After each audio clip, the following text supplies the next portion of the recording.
జూబ్లీహిల్స్ ఉప ఎన్నికపై BRS focus పెట్టింది. Sitting సీటును ఎలాగైనా నిలబెట్టుకోవాలని చూస్తోంది. అందులో భాగంగా తెలంగాణ భవన్లో ఉప ఎన్నికపై పార్టీ ముఖ్య నేతలతో కేటీఆర్ సమావేశం నిర్వహించారు. ఈ సమావేశంలో ఎమ్మెల్యేలు, పార్టీ ముఖ్య నేతలు పాల్గొన్నారు. ఉప ఎన్నిక కోసం అనుసరించాల్సిన వ్యూహంపై చర్చించారు. సర్వేలు గులాబీ పార్టీకి అనుకూలంగా ఉన్నాయని, కొంచెం కష్టపడితే గెలుపు మనదేనని నేతలకు కేటీఆర్ దిశానిర్దేశం చేశారు. బూతుల వారీగా సన్నాహక సమావేశాలు నిర్వహించాలని కేటీఆర్ నాయకులకు సూచించారు. జూబ్లీహిల్స్ నియోజకవర్గంలో మొత్తం 6 డివిజన్లు ఉండగా అన్ని డివిజన్లకు ఇప్పటికే ఇన్ఛార్జీలను సైతం నియమించారు.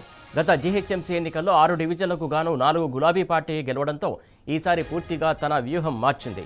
జూబ్లీహిల్స్ నియోజకవర్గంలో ముస్లింల ఓట్లు 1,10,000 వరకు ఉంటాయి. బీఆర్ఎస్ గెలిచిన 3 సార్లు ముస్లిం ఓట్లు మెజారిటీగా కారు పార్టీ ఖాతాలోనే పడ్డాయి. ఈసారి కూడా గంపగుత్తగా గులాబీ పార్టీకే పడతాయని లోకల్ ముస్లిం నేతలు క్లారిటీగా చెబుతున్నారు.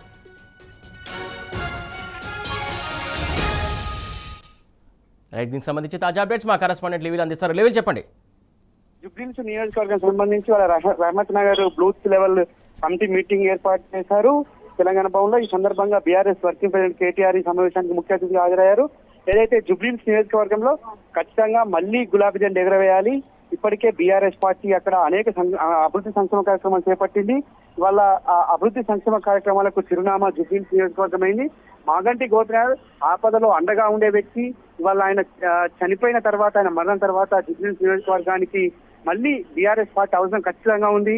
బీఆర్ఎస్ పార్టీని గెలిపించవలసిన అవసరం ఉందని చెప్పేసి కూడా ప్రతి ఒక్కరు కూడా ముక్త కంఠంతో చెప్పారు. ఇవాళ బీఆర్ఎస్ వర్కింగ్ ప్రెసిడెంట్ కేటీఆర్ సైతం ఖచ్చితంగా నాడు మాగంటి గోపినాథ్ ఆధ్వర్యంలో ఏ విధంగా అయితే కార్యక్రమాలు చేపట్టామో, మాగంటి గోపినాథ్ ఏ విధంగా అయితే కార్యక్రమాలు చేపట్టిందో అదే విధంగా మళ్ళీ కూడా ఇలా జూబ్లీహిల్స్ నియోజకవర్గ ప్రజలకు, కార్యకర్తలకు అందుబాటులో ఉంటాం, ఆ దిశగా పనులు చేస్తామని కూడా ఈ సందర్భంగా బీఆర్ఎస్ వర్కింగ్ ప్రెసిడెంట్ కేటీఆర్ కార్యకర్తలకు దిశానిర్దేశం చేశారు. బూత్ లెవెల్లో ఖచ్చితంగా ప్రతి గడపను తట్టాలి, ప్రతి గడపకి బీఆర్ఎస్ నాడు 10 సంవత్సరాల్లో చేసిన సంక్షేమ కార్యక్రమాలను తీసుకెళ్లాలి. ఇవాళ 20 సంవత్సరాల్లో 10 సంవత్సరాల్లో బీఆర్ఎస్ పార్టీ చేసిన అభివృద్ధి కార్యక్రమాలను 22 నెలల పాలనలో కాంగ్రెస్ ప్రభుత్వం చేసిన విధ్వంసాన్ని ఖచ్చితంగా ప్రతి ఒక్కరికి వివరించాలి. ఖచ్చితంగా ప్రతి ఇంటికి ఆనాడు బీఆర్ఎస్ పార్టీ ఫలాలు అందించింది, ప్రతి ఇంటికి బీఆర్ఎస్ పార్టీ సంక్షేమ కార్యక్రమాలు అందించింది కనుక ఖచ్చితంగా ఆ దిశగా మళ్ళీ ప్రతి ఒక్కరికి కూడా తెలియజేయాలి. ఆ దిశగా బీఆర్ఎస్ గెలుపు ఎంత ఆవశ్యకతనో తెలియజేయాలని చెప్పేసి కూడా బూత్ లెవెల్ కమిటీకి సంబంధించిన సమావేశంలో కేటీఆర్ ఈ సందర్భంగా చెప్పారు. అంతేకాకుండా ఇవాళ జూబ్లీహిల్స్ నియోజకమే కాదు, హైదరాబాద్ అంటే అభివృద్ధికి చిరునామా చేసింది. తెలంగాణను విశ్వనగరంగా, ప్రపంచంలోనే విశ్వనగరంగా హైదరాబాద్ ఖ్యాతిని నిలబెట్టింది బీఆర్ఎస్ పార్టీ. దాదాపు 35 ఎస్టీపీలను నిర్మించింది, చాలా చోట్ల ఫ్లైఓవర్ల నిర్మాణం చేపట్టింది. ఇవన్నీ చేపట్టిన తర్వాత ఇవాళ అందుకులో భాగంగానే హైదరాబాద్ ప్రజలు బీఆర్ఎస్ వైపు మొగ్గు చూపారు. ఇవాళ మళ్ళీ జూబ్లీహిల్స్ నియోజకవర్గంలో కూడా అదే దిశగా అడుగులేయాలి. కాంగ్రెస్ ప్రభుత్వం మోసపూరిత హామీలను, కాంగ్రెస్ ప్రభుత్వం కుట్రలు కుతంత్రాలను ఖచ్చితంగా చర్చించాల్సిన అవసరం ఉందని కూడా ఈ సందర్భంగా దిశానిర్దేశం చేశారు. ఏదైతే గులాబీ జెండా ఎగరవేయాలి, అభివృద్ధికి మళ్లీ పట్టం కట్టే విధంగా చేయాలి, ప్రభుత్వం చేస్తున్న విధ్వంసాన్ని ప్రతి ఒక్కరు కూడా ప్రశ్నించాలని చెప్పేసి కూడా ఈ సందర్భంగా పునరుద్ఘాటించారు.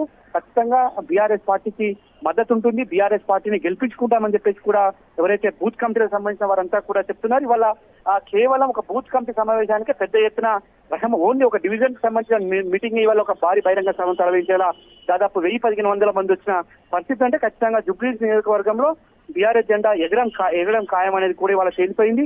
ఖచ్చితంగా గత 3 దఫాలుగా 20,000 మెజార్టీ పైచిలుకుతో గెలుపొందిన బీఆర్ఎస్ పార్టీ వాళ్ళ మళ్ళీ ఒక్కసారి కూడా గులాబీ జెండా ఎగరవేస్తుందని కూడా ఈ సందర్భంగా ఆశాభావం వ్యక్తం చేశారు. బీఆర్ఎస్ వర్కింగ్ ప్రెసిడెంట్ కేటీఆర్ కు వారంతా కూడా మద్దతు ఇచ్చారు. ఖచ్చితంగా మీ అడుగుజాడలో మేము నడుస్తాం, ఖచ్చితంగా బీఆర్ఎస్ పార్టీ మాగంటి గోపినాథ్ అడుగుజాడలు నడిచి ఆయనకు కానుకగా ఇస్తాము, ఆయన మృతికి నివాళి ఇదే అని చెప్పేసి ఏదైతే దివంగత గోపీనాథ్ చేసినటువంటి అభివృద్ధి కార్యక్రమాలు కావచ్చు, ఆయన చేసినటువంటి సేవలు కావచ్చు చాలా ఎక్కువగా ఉన్నాయి. ఈ నేపథ్యంలో వాటికి సంబంధించి ఎలాంటి విషయాలు అక్కడ ఉన్నటువంటి ప్రజలకు అవగాహన రూపంలో కేటీఆర్ గారు చెప్పారు?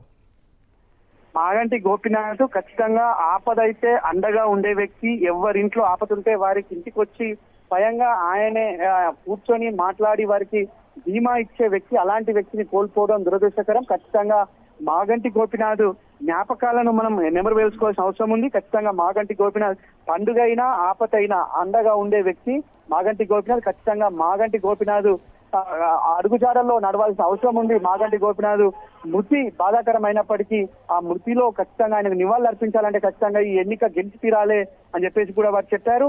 మేమంతా కూడా మాగంటి గోపీనాథ్ అడుగుజాడలు నడుస్తాం. ఆయన ఇచ్చిన త్రోవలోనే మేమంతా పయనిస్తాం. ఖచ్చితంగా ఆ దిశగా మేము ప్రతి ఒక్కటి కూడా గత ఎన్నికల్లో ఏ విధంగా అయితే కష్టపడి పనిచేసామో ఆ దిశగానే కష్టపడతాం. ఖచ్చితంగా జుబ్లీహిల్స్ నియోజకవర్గంలో మళ్ళీ బీఆర్ఎస్ పార్టీకి పట్టం కట్టే విధంగా మేము శాయశక్తులా కృషి చేస్తాం, గులాబీ జెండా ఎగరవేస్తామని కూడా వారంతా చెప్పారు. అంతేకాకుండా మాగంటి గోపీనాథ్ గత అన్ని దఫాలుగా బీఆర్ఎస్ పార్టీ అధికారంలో ఉన్న 10 సంవత్సరాలు అభివృద్ధి కార్యక్రమంలో హైదరాబాద్ అన్ని నియోజకవర్గాల్లోకెల్లా అతి ఎక్కువ అభివృద్ధి పథంలో నడిపించింది జుబ్లీహిల్స్ నియోజకవర్గం. పేదలకు మధ్యతరగతి ప్రజలకు ఎప్పుడు అందుబాటులో ఉండే మాగంటి గోపీనాథ్ వాళ్ళ అకాల మరణం ఖచ్చితంగా ఒక దురదృష్టకరమైన వార్త అయినప్పటికీ ఖచ్చితంగా ఆ దిశగా గులాబీ జెండాను ఎగరవేస్తే మళ్ళీ మనకు పేదలకు మధ్యతరగతి ప్రజలకు అండగా ఉంటుంది బీఆర్ఎస్ పార్టీ అని కూడా సందర్భంగా వారంతా చెప్పారు. Suresh, thank you level.